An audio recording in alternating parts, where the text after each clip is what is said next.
Hey everybody, let's make the ultimate chocolate cookie. I call them chocolate chip cookies because they have chocolate chips in them, but we know that most of them don't look like this.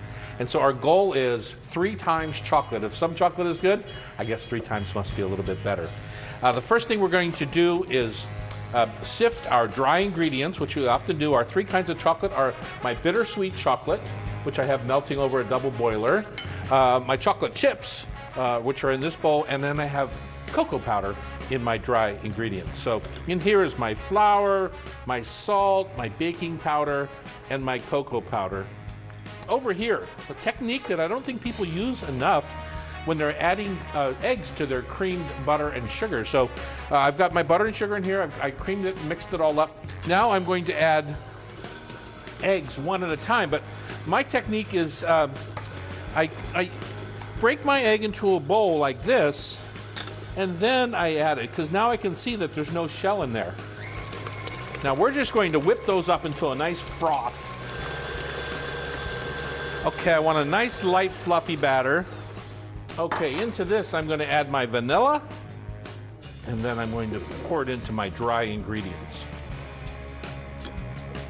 I'm going to take this and pour all that batter into my chocolate.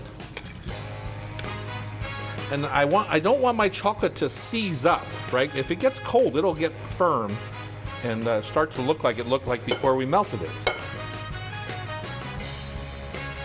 I'm going to stir in my chocolate chips. That's a lot of chocolate chips. You can see it's starting to firm up, which is good. Just fold this in. On this particular recipe, we want to scoop them a little bit, not cold, right? We want to scoop them while the batter is still a little bit warm. I like to flatten them out a little bit.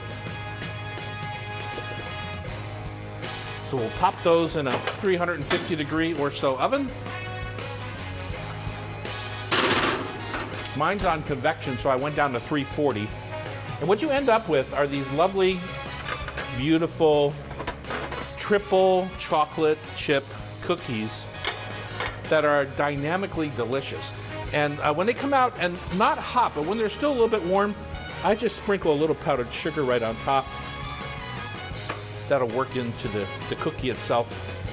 And the good thing about being the chef on this side of the camera is that the cameraman doesn't get to eat the cookie like I do.